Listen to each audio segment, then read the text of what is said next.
So, for today's trauma topic, I wanted to talk about being sexualized and fetishized because, um, like everyone who isn't, um, a cishet man is sexualized and fetishized by them. That's like part of patriarchy, but there are, um, ways in which the, trans and queer experience with those issues is unique.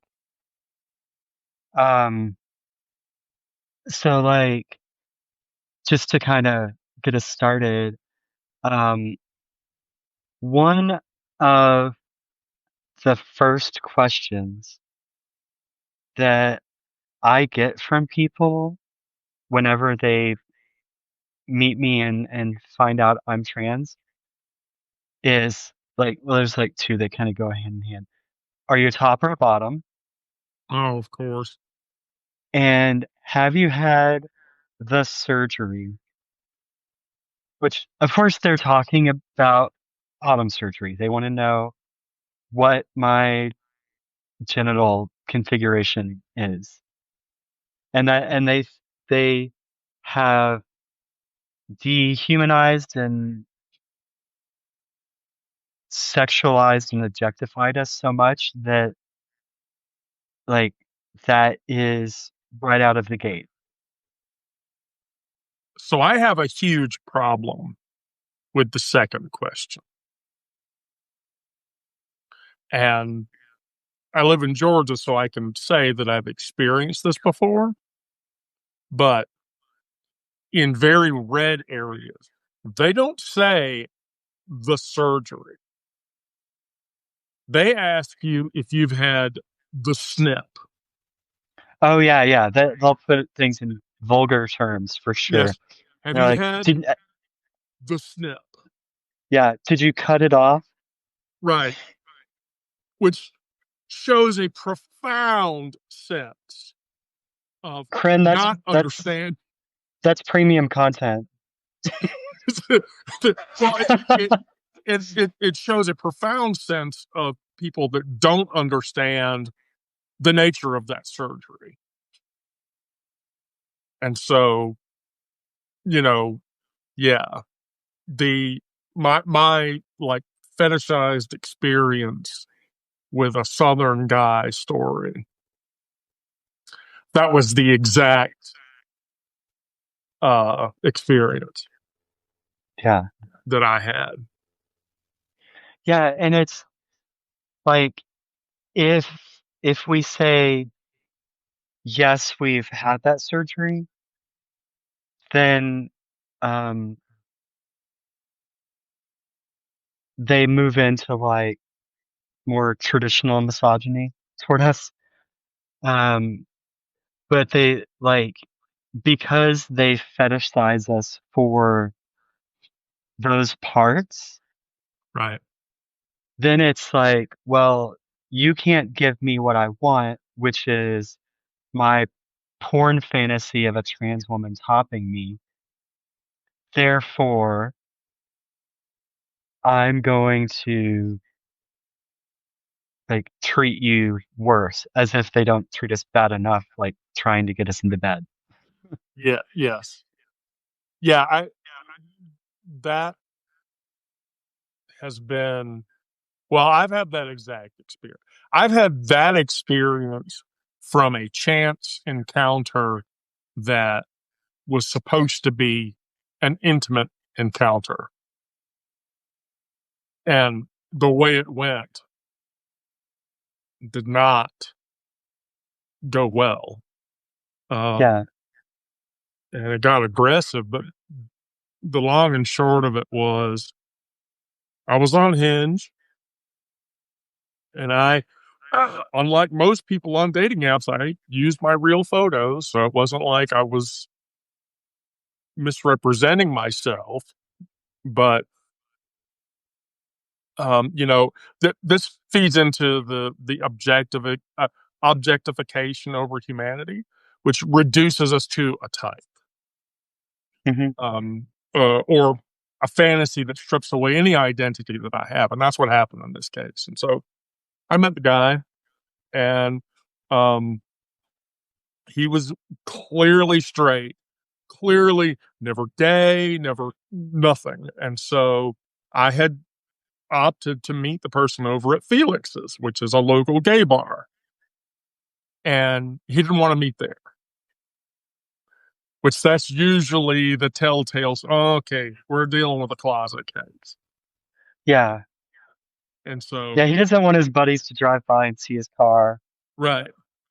So Felix has turned into Starbucks or whatever. And so we sat at Starbucks and we talked. I mean, he was interesting. He was an IT person. And so, got to the end of the coffee date and he said, "Can we go back to your place?" And I was I was particularly horny that night, and I said, "Sure." And my apartment was like across the street. And so I lived close to, I was living in Ansley Park at the time. And so Ansley Park is very walkable. You live in Ansley Park, literally across the street from the three major apartment complexes that are there. There's five gay bars, two lesbian bars, and numerous, you know, Starbucks and LA Fitness. And anyway, Yeah. so we went back. And so then that was when the talk happened. Sat down and I said, "Are you comfy? Can I get you something or whatever?" He's like, "Well, I have a few questions." And I'm like, "Okay." "I thought your boobs would be bigger." And I just sort of looked at the guy and was That's like, not a question. Yeah, that's what I was gonna say. That's it's yeah. not a question. Well, is that a question? Are you asking to look at my breasts to see how large they are? And he said, "Well, yeah, because I thought they'd be bigger." And I was like, I went to take my jacket off, and that's when he asked the question was, "Oh, and by the way, I'm curious, have you had the snip or not?" And I literally looked at him and I said, okay, I don't want there to be any illusions about what's happening here. And he said, "Okay." And I'm like, I'm assuming by you asking that question that one, you don't understand what that surgery is about. And that two, in not understanding what that surgery is about, you're indicating that you want me to top you. And he said, "Well, no, I don't understand anything about that surgery. I always just assume you get it cut off."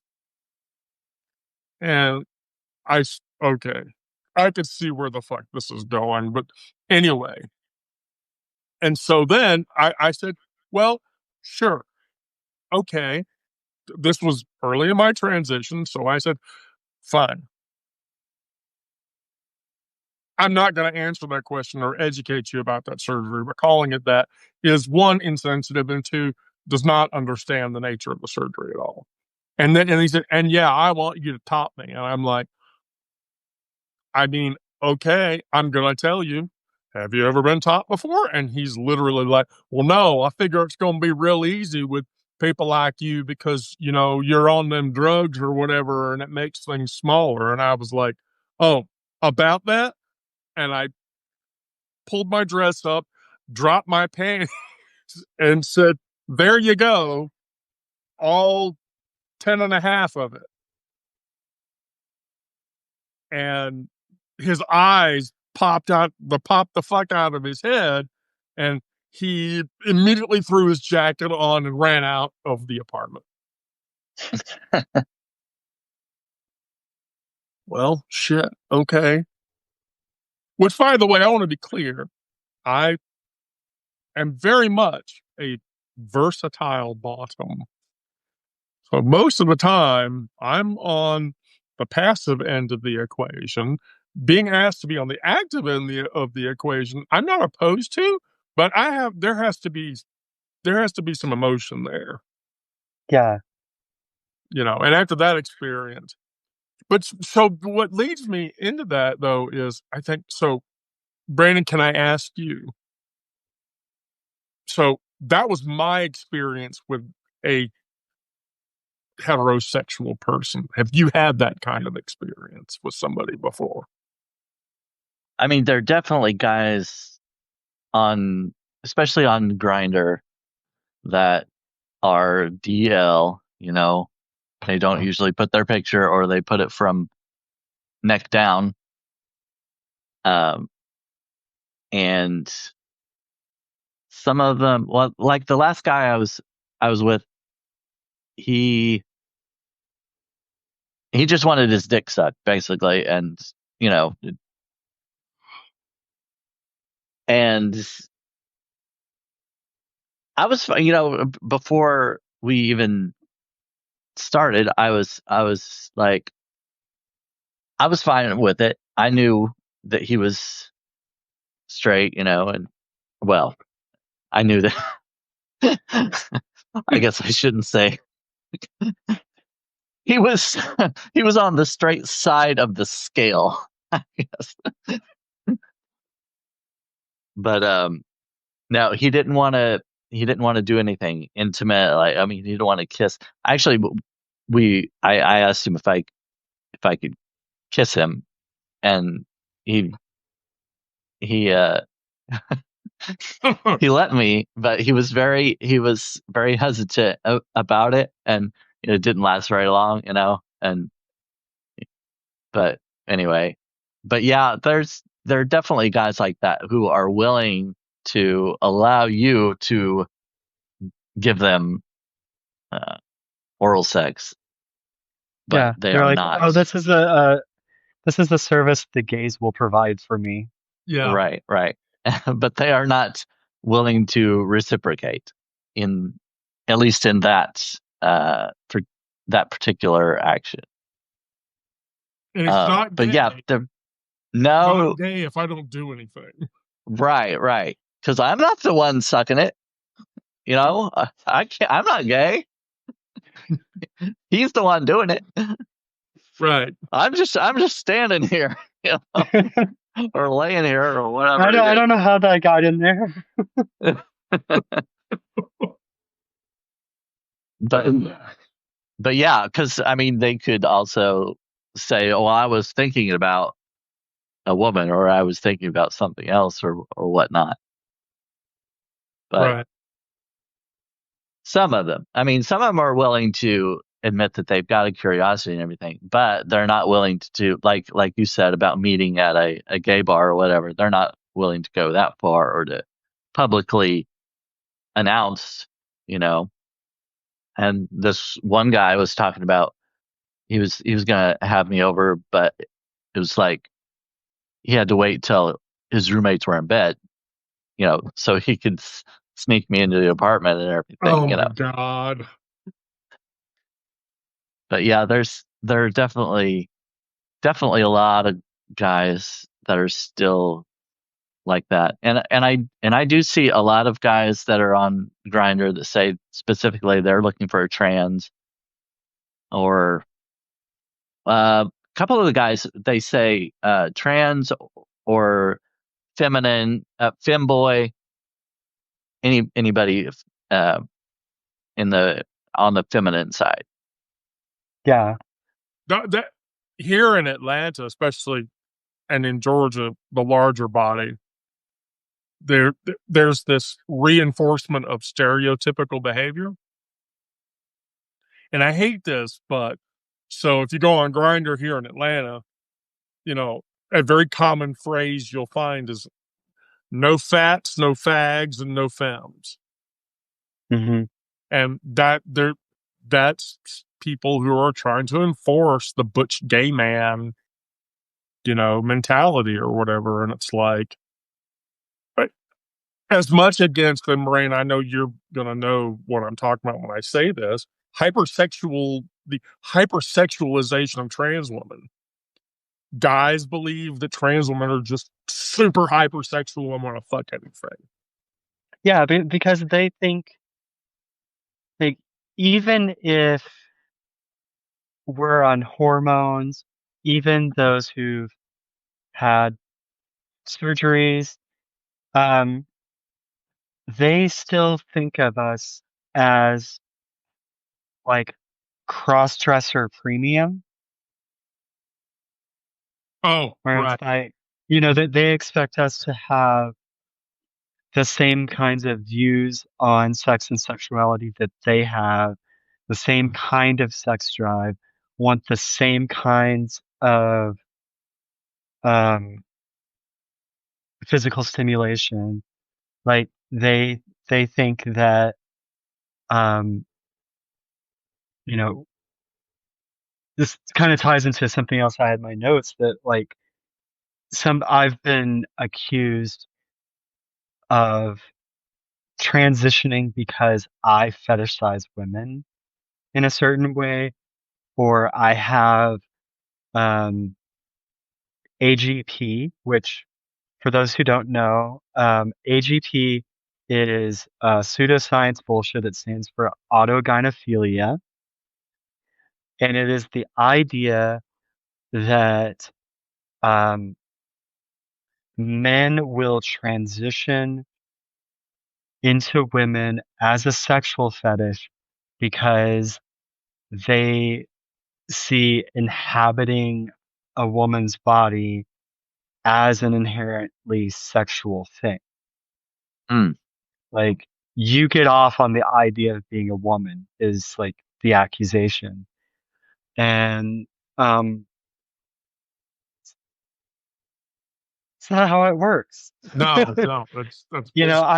I'm not deceiving anyone by being who I am. I'm not um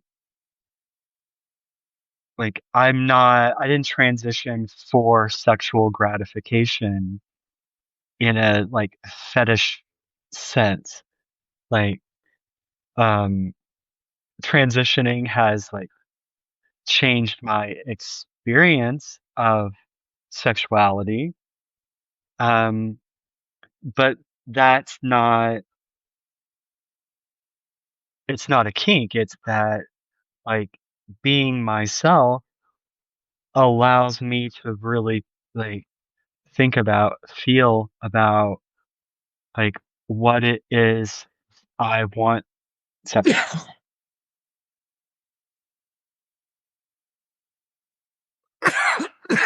Yeah, I agree with you from that perspective. One of the things that you deal with coming out of that is consent ambiguity. And so when someone is sexualized or fetishized, then what terms consent versus doesn't becomes a mhm, gray area. One night, I went out to Johnny's Hideaway, which is a bar in Atlanta, and it's trans friendly. Not, it's not a trans bar. I mean, there's straight people that go in there, but it's trans friendly. And so I sat down at the bar, and I was wearing a really nice dress, and I was wearing like the expensive hose and the 4-inch stiletto heels, and I had done my wig right, and my makeup was spot on that night. And I'd really sort of more caked on my makeup than usual. Um, you know, and so this guy walked up and sat down and offered to buy me a drink. And so we were going back and forth, and he kept buying my drinks, and I was talking to him. He was clearly intoxicated. And so then he's like, "Can we step outside?" And we went to his car, and he got in his car, unzipped his pants, pulled his dick out, and said, "Here you go." And I looked at him and said, "What do you want me to do?" Well, you're going to take care of it. And I'm like, "No." Well, I bought your drink, so you have to service me now. And I'm like, "Yeah, I'm going to get the fuck out of the car." yeah. And so, yeah, when you're when you're placed into that typification, people think that, oh, it's okay. You're automatically consenting to whatever it is that I want you to do to me. Yeah, everything is transactional Yes. and unspoken. Like they assume drinks equal sex. They assume the same thing when they're taking cis women out Yeah. as well. They and then they'll turn around and be like, "I've never paid for it." Like, my guy, you are literally acting like that's the right thing is to pay for it. Yes. And like don't take any like that as a dig at sex workers at all. That's a whole No. Oh, different no, no, no. thing. Yeah, but I, yeah, let's be very clear about something. And in these talks where we're talking about queer strata subjects, I don't know about either of you, but I am sex worker positive. You know, I'm not going to dig on sex workers for what they do, not by a long shot. And I right. have friends who are in the trans community and the gay community who are sex workers, and I support them. Yeah. So no, I didn't take it that way. Yeah, and they have to deal with these creepy men in ways that we don't. Oh, Oh yeah. yes. I have a funny story about that. I have a funny story about that actually. And so the funny story about that is this: a local friend is a girl named Brandy. She lives up in Candler Park. She's a great trans girl. She's person of color trans girl. Real fun to be around. She's great to party with. But anyway, she's a sex worker, and so um, she gets guys that hit her up or whatever, and then they get scared. Well, especially if she like detects that they're like the straight curious type. She's very well known for either justifying that fear or um, you know ending their curiosity very quickly. And I asked her one time, I'm like, what's the creepiest thing that you've ever had happen? And here's the thing about Brandy. She's a big girl. She's about my height, and she's built much more rigidly than I am. And she's like, oh, yeah, when we get back to the place, they know they're heading south of the border, and that's all there is to it. And she says, I would tell you, like, 50% of the time, those type of guys, the minute they the minute the gag reflex kicks in, they stop, they get drift, and they leave. Yeah.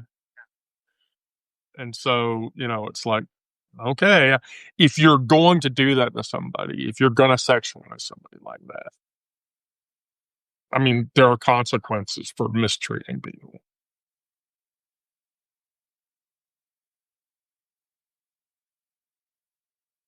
So,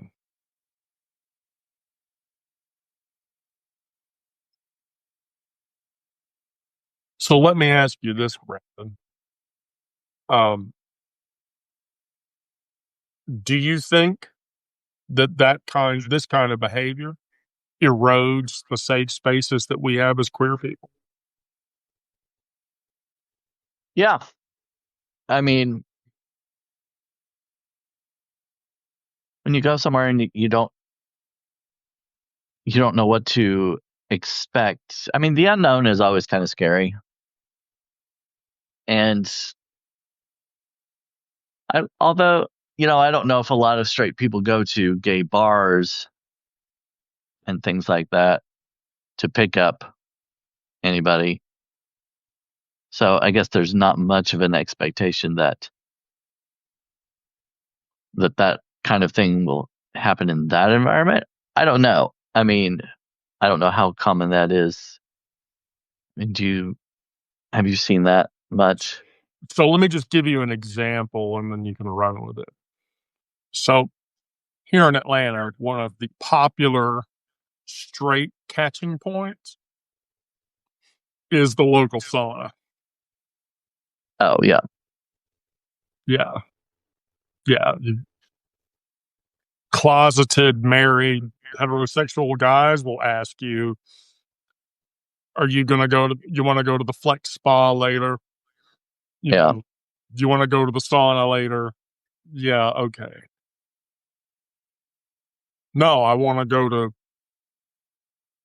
the Hideaway or Felix's or, you know, um, Backstreet when it was open in Atlanta, or the Heretic. You mention any gay bar to somebody on a dating app. If they say no, you need to ignore that person. I guess if you're going on an app like Grindr, you kind of have to expect that there's going to be some sexualization because it is infamous for being a hookup app, and that's the main focus of most guys on there. So, and that's not to say that's the way it should be, but if you do go on there expecting something different, you're going to be disappointed. You know? Yeah. Have you had Mike Johnson yet? I haven't seen him. Or any other politicians? Yeah. Have you had a Republican yet? Not that I know of. I don't think they're in my area. But yeah, I mean, I still go on Grindr, but I go in with knowing that it's all about sex for most people on there. Although Yeah. I've seen a few people that have said, "Don't send me a dick pic as your first response," and I'm looking for a more meaningful relationship or whatever. And that's a little odd to say something like that on Grindr. It's like, well, why don't you go to, I don't know, why don't you go to a different dating app or whatever? Although I do like, one thing I like about Grindr is the logistics aspect, how you can see exactly how far away they are from you. They're very good about that. That's something that I want to point this out. That's something that's made closeted gay life very complicated. Now, realizing that if you're on Grindr, you're revealing your location data, and Yeah, the people that are looking for you can see your location data. Guess what? If you're a pastor, you might not want to be in the church right. Yeah. with the Yeah. Grindr app open, or But some of those kinds of guys are so dumb that, like, they'll sit in their pastor's office and um, Yeah. yeah, it just I- it creates a distorted representation of the community as a whole. I mean, mainstream narratives that highlight the fetish aspects. Now, do you are you offended about someone asking whether you've had the surgery? Does it depend on how they ask, or do you, like, if in a dating app kind of situation, if they want to know if you've had the surgery or not, is that them asking that? Is that like, I don't know, you know what I'm trying to say? Yeah, Brandon, I'm gonna let you yeah, answer that one. sure. So there's like, you have to consider a few factors. There's like, where does it come in their list of questions? Mm-hmm. Like, did we have a conversation and you worked up to ask that question because like you felt like you earned it from the conversation? Or like, you know, they're thinking about, okay, well this is going well socially. If I want to take it to a physical place, then like that's a practical question at that point in time. And there's nothing wrong with people having preferences, people Right. having genital preferences. Like if you're looking for, um, if your type is um, a trans woman who tops with her original equipment, um, you have to find out. Like I'm not on the dating apps. This is like, but um, like you got to find out. Like, is this person going to be what I want as far as the sexual aspect of a relationship? Um, and then there is also the like, how do you ask the question? So Wendy was talking about people asking if you have had the snip, Right. or Right. sometimes people will say, did you get it cut off yet? Um, and that's um terrible. Like that's dehumanizing in its own way, because they just see you as the sum of your parts. Well, I And think anybody that would just think that through would realize that that's a crude way of asking that kind of thing. Well, I yeah, mean, obviously, some people just aren't thinking or have that kind of empathy or understanding. But yeah, I mean, I understand like what you're saying. There's there are preferences that you don't have. So at least some people they don't have much control over. It's like, well, I prefer this, and I just can't see myself being with someone of you know uh, this type of person or whatever. And then there are some people that put more emphasis or more importance on sex in their relationship. Some people don't need sex in their relationship. It's more about intimacy. So yeah, if they do have that importance on sex, then that would be a question I think would come up sooner in a conversation than someone who right, put less importance on it. yeah. And it's like, if a trans woman puts herself out there, like, hey, I'm looking for a long-term relationship, or like I'm looking for something serious, and then some dude comes in with that kind of question right away, Right. it's clear that he's completely disregarded Right. what she said, and he just wants to get off.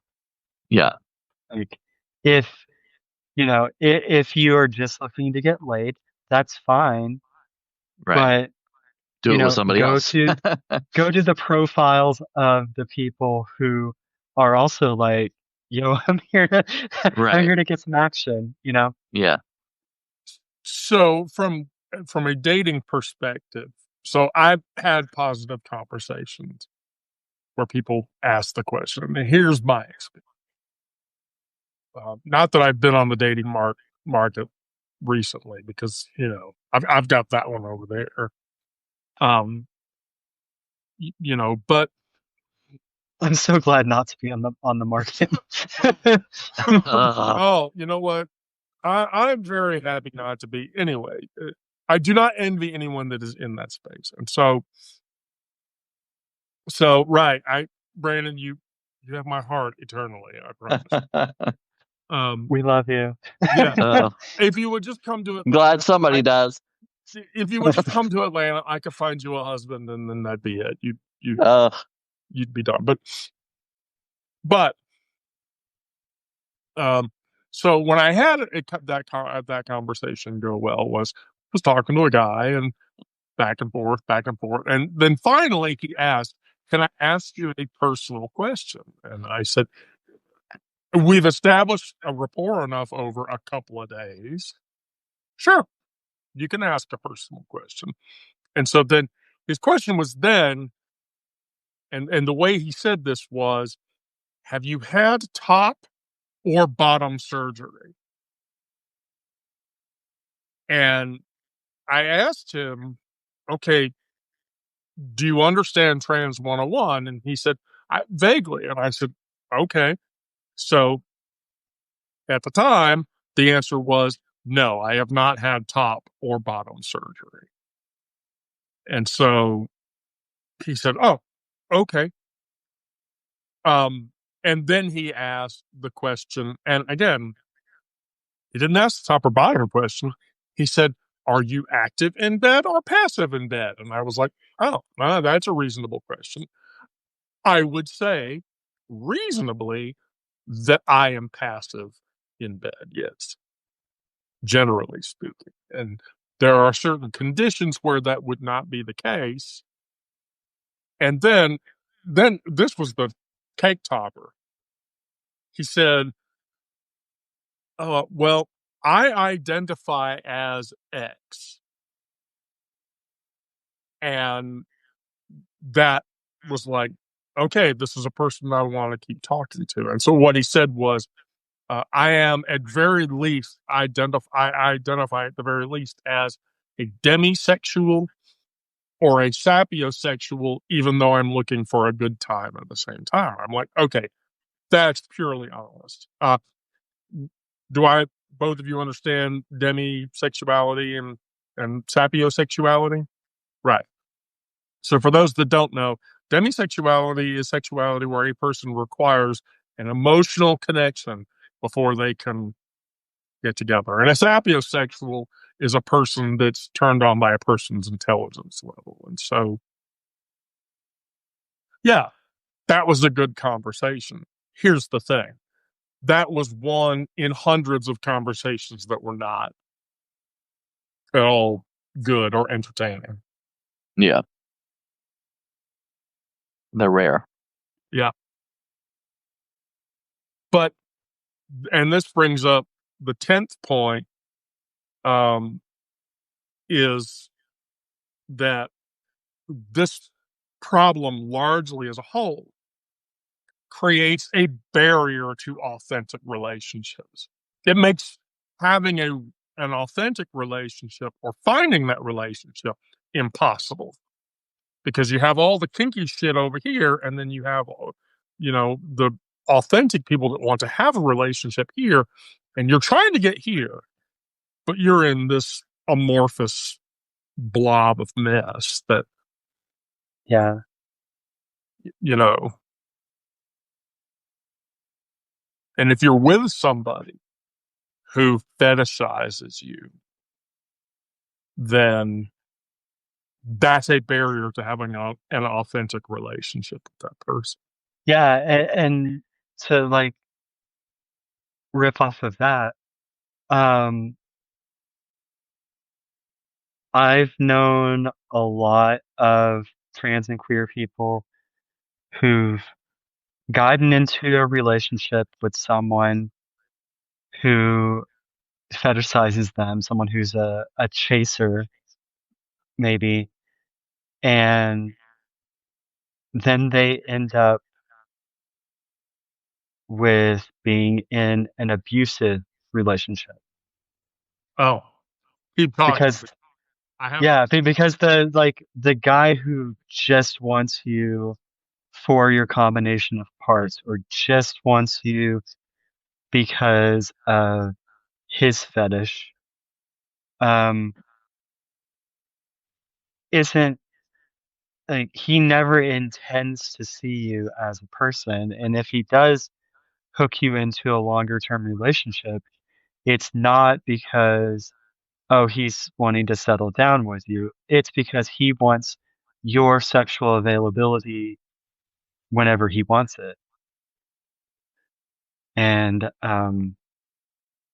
yeah, so like I known way too many people who've gotten into situations like that, and it's it can be hard to avoid or hard to like recognize going into it, even though we try to be safe, we try to ask all the right questions, um, but people mask their intent.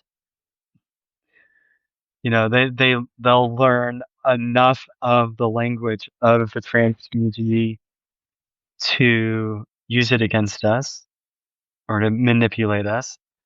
Um, and yeah, it's a terrible thing. Well, he's already narrowed you down to your sexuality to begin with. Yeah, And then, so obviously, he's diminished you as a person in his mind. And so that makes it easier to look at you as less than a person in a relationship, also to use you for other things or not value you beyond your sexuality. yeah, So there is a person who Onyx, Rose, and I know quite personally. And Onyx, if you're paying attention, I'm not going to name this person, but I am going to talk about this person's experience because it leads into this problem. And so, which will lead me to ask you, Brandon, a question. Oh boy. Whether you feel I'm ready. comfortable, yes, whether you feel comfortable answering the question or not. But regardless, in the trans community, we have a terminology called stealth. And what stealth is when you are a trans woman, you're living outwardly as a woman and you are not revealing to the world as a whole that you are trans. And so, it's really living stealth arises from a desire to be safe and accepted. There are trans women who choose to live in stealth to avoid discrimination, violence, stigmatization, all of those things. And we live in a society that vilifies us for not doing that. So I want to avoid harassment. But there's a larger problem here, especially when dealing with a partner who fetishizes you for being trans. And that's forcing you to be stealth. And so when it's not a personal choice, but a condition that's imposed on you by your partner, that dynamic shifts entirely from self-preservation and into a form of coercion. Right, because the partner is like, I'm ashamed of the idea that people would know that I'm dating a trans person. Yes, Therefore, you have to be stealth. yes. And so in this person's case, their partner, and here's how it would go. Their partner outwardly was an over masculine, bike riding, hugely masculine person who, when the door shut, he bent over and and so outwardly,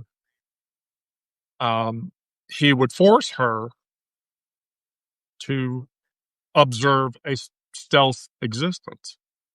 And so, because as Miranda says, transphobic partners demand stealth out of fear of social judgment, internalize transphobia, and as a result, control. And so one day I talked to her. I'm like, what is that relationship even like? And she's like, well, here's how it is. I go to work, I come back from work, and basically I get called a fag and a sissy and a cocksucker and yada, yada, yada, yada, yada, yada, yada, yada, behind closed doors. He utterly Mhm. demeans me and brings me down to denomination 0. And then tells me, oh, and when you go outside, you can't tell anybody, or I will beat you up, and then I will break up with you, and I will kick you out of my house and fuck you. And so this person was forced to live in a stealth situation for a long time. And that psychological toll is was very painful for Yeah. her. And in these types of relationships, um, these partners will use the same kind of um, other control mechanisms that you see in abusive relationships, like in straight relationships where like men won't let their women have jobs outside of the house, or if they do have a job outside of the house, it's going to be something that is um, a less valued career with lower pay, and so you end up being dependent on your partner who's abusing you for your ability to live. Like if I leave this person who's hurting me, then I don't have a home. I don't have food. I it's all tied together. Yeah. So the question that leads me to ask you, Brandon, is, have you been in a situation where a person has told you can't be gay on the outside? No, I haven't. Not as far as a relationship goes. Well, okay. Yes, I guess for a little while. Um, he, well, not to, no, sorry, I'm going back and forth here. He never told me I couldn't be gay on the outside. He didn't want to bring me home to meet his family and stuff because he wasn't out to them yet. And so we were in a relationship for a while, and we even like, there was a time while we were walking through Walmart and he held my hand and he showed some displays of affection in public depending on where we were, you know. Right. Yeah. And Yeah, different social spheres, different rules. yeah, but he never blatantly said, you've got to hide being gay or whatever, as far as what he was dictating that I did. Just that our relationship wasn't completely out to everybody. He wasn't telling everybody about that. Right. But I've never been in a relationship where I've felt threatened about it or anything, because I understood. I mean, I understand when somebody's not out and haven't told their family and friends or anything. That's a hard thing to do. It takes a while sometimes, and Yeah. you kind of have to be patient with how they want to do that. Now, if it goes on years and years, and it's like, okay, well, there's I can't keep doing this. Right. Because of the emotional toil that takes on you. Yeah, That emotional distress, even itself, depending on what form it takes, becomes abusive to you as a person. Yeah, it's yeah, like because I'm like, not I'm not in the closet, but your closet is right, locking me that's in. that's what I was about to say. 'Cause I've been in the closet for a while, and now I'm kind of having to go through that emotional journey again in a way through you. I'm in the vicarious closet again. Yeah. It's Right. dark in here. Yeah. Well, no, I mean that forces you. Well, that doesn't force you. It encourages you to reclaim agency, however the fuck you choose to do that. And that's why you seek out support networks to deal with. Which in this case, this person who they were younger in their early 20s, and they transitioned very early in their lives, well before they were a teenager. And so they were very independent and very, um, uh, you know, I would never have guessed that they lived in a situation where they had a partner that was forcing them because the partner was transphobic or even in this case homophobic into living a stealth life. And so, you know, one of the giveaways was um, she was a member of the local support group, and that's why she was going to the support group because she was looking for support from the community. And so after the support group would meet, we'd all head over to the Mexican restaurant and drink margaritas and shit. And I have hundreds of pictures from that time because it was early in my own transition. I was going through shit, so I took photos. She hated having photos taken of her. If she got the idea you were taking a photo, her hands would immediately go up over her face. And here's the thing, if you ever saw her, she was, by all rationale, drop dead gorgeous. She was a very attractive woman by, even most modern standards. And so I never understood why. And yeah, because she was afraid that pictures would end up on social media and he would find out or he would find them and it would turn into something disgusting, Yeah. which is painful. So, whew. Oh, wow. Didn't I pick a fun topic for us Yeah, you today? picked a great topic. I had one other item on the topic list, and if you want to touch it, we can. And that's uh, commercial exploitation.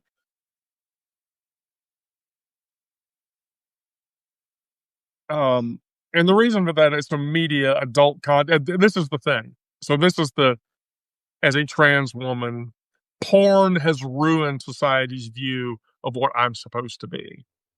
Oh yeah. Yeah. Yeah. Um, and we know from all of the IP tracking and everything that the biggest consumers of trans porn are also the ones who are um, most opposed to us having full civil rights. And there's a sociological reason for that, and that is that um, marginalized groups who have their rights to housing and not facing workplace discrimination and things like that taken from them often have to turn to sex work. Yes. Like, um, they want to, that they aren't satisfied by the fact that there are a wide variety of people who are doing sex work. They want to force us into that so that we can serve them. It's another way that like how they look at us socially is driven by their sexualization of us. Yes. And and this kind of ties into something else that I had in my notes, and that is the bathroom debate is driven in large part by how they sexualize and fetishize us, because you have these accusations that trans women are going into women's bathrooms in order to do things to cis women. And that's because the cis men who are like driving these transphobic, misogynistic conversations, um, they know quite well that men have been socialized to be aggressors, um, in every sense, but like specifically in a sexual sense. And so whenever they um, tie our personhood to sexualization, fetishization, that's hard to say. Fetishization. Fetishization. Then like it's, Fetishization. yeah, we'll just write that one out and I have to say it. But like they, it's the utmost of projection, right? It's that like, well, I as a man, if I had that kind of access that these trans women are demanding, then I would be turned on by the woman in the stall next to me, or I would want to, um, essay people because of all this manly sexual desire. But um, we're not men. We're not cross dressers. Like, but they've assigned us into this like male aggressor role.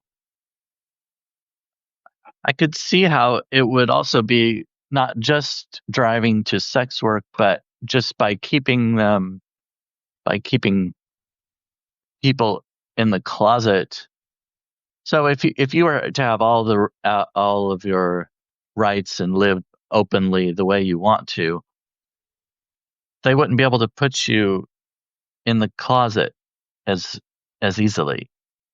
Yeah. You can live more openly and authentically. So they can't. It goes back to also their fetishization. Now I've got the F I'm glad word. it's not just me. The F word, the other F word. Right. But they wouldn't be able to live out their fantasies in secret anymore because, like, well, they can be out and living completely openly. They don't feel the need to hide who they are, be in the closet or anything.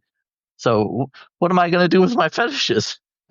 I can't be secret anymore. I can't sneak around, and I don't know. That's kind of just a Yeah. thought I had. I very much wish that men generally would realize and be okay with bisexuality. Like it is okay to date women, marry women, but still have sexual desire for men.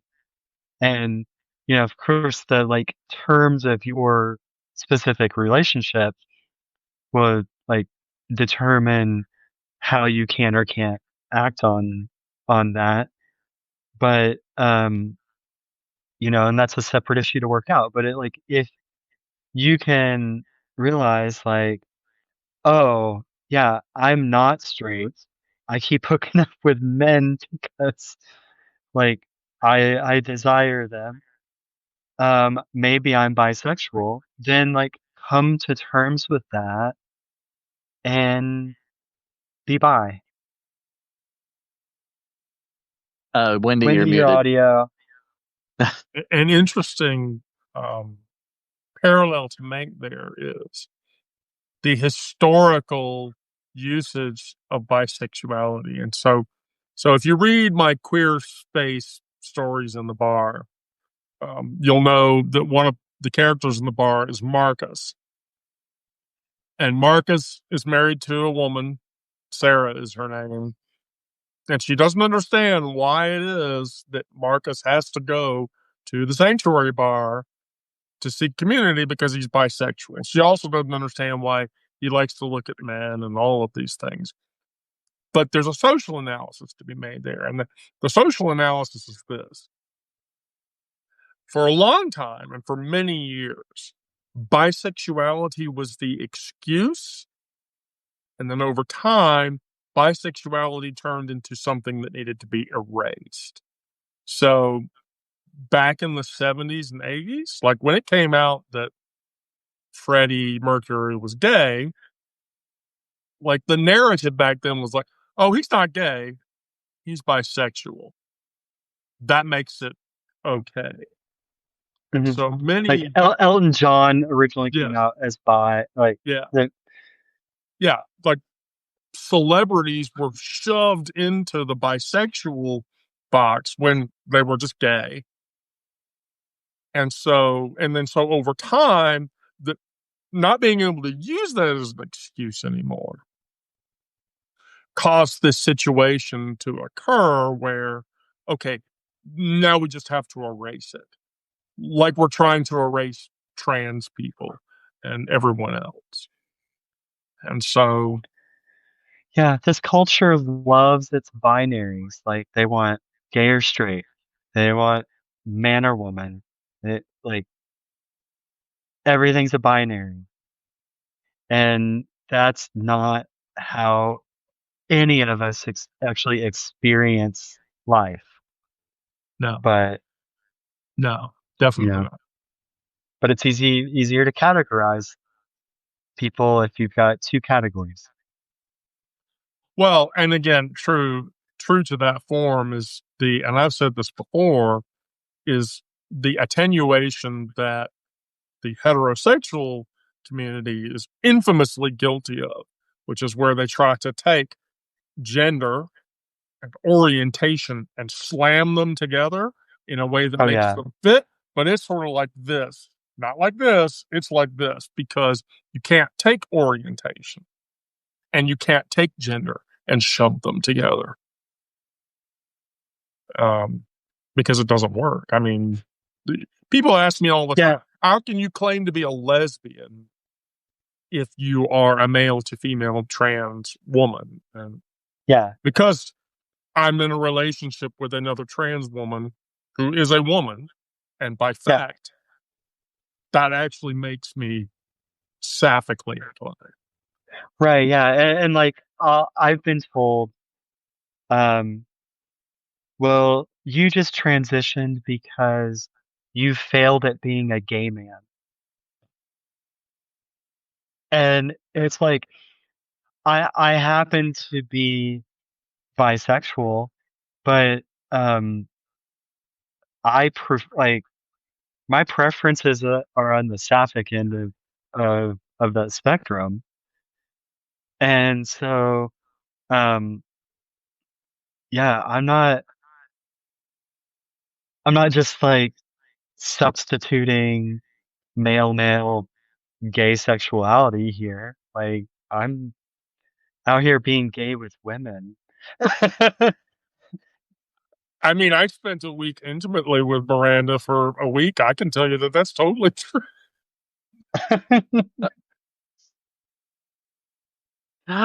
Scandal. Oh, hush. I'm going to do it again in December when Sarah comes to visit. Which, by the way, I'm just going to warn you for trauma talk on that Monday. That's like the 15th of December.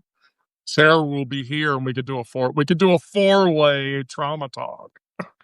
Ooh, And scandal. I have a perfect topic for that. I have a topic saved up for that one. Yeah. Hey, I want to talk about like a practical matter for trauma talk. So I Okay. told the two of you last week that I can just do Mondays. at this point. So are you two still gonna like run a Friday show and maybe like you might pull up a guest or something?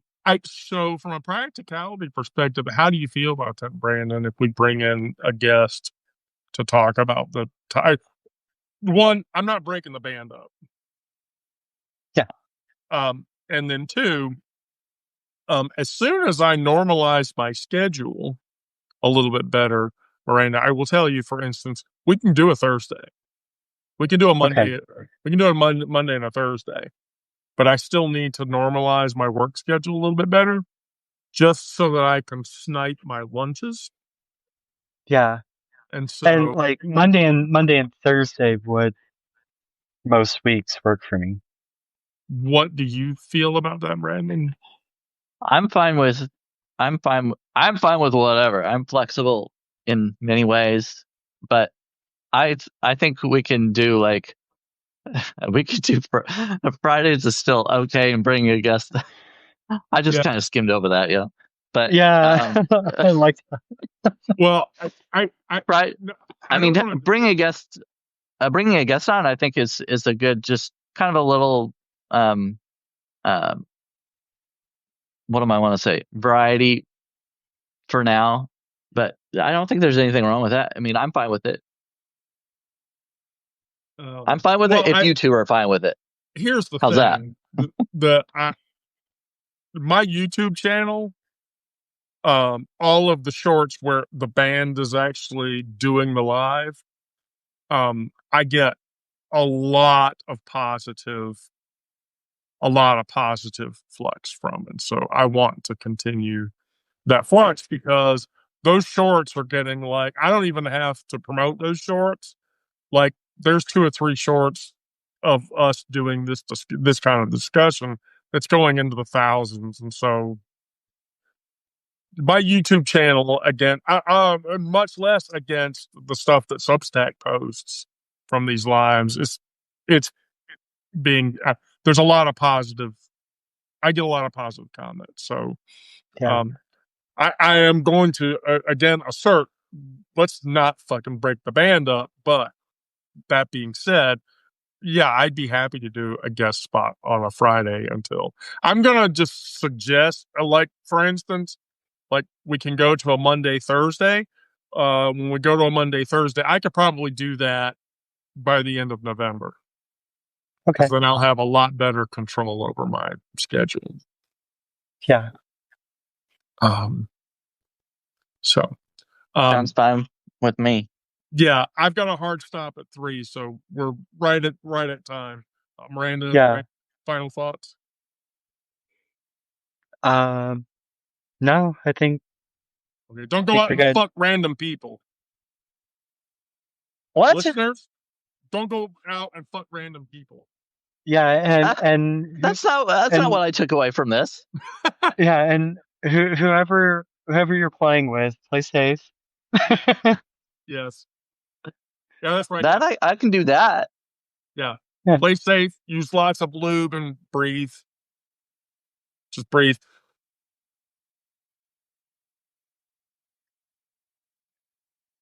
Oh, where's my fan? Oh, no, I thought I had my fan close by. I don't know where it is. Okay. I love you both. Love you.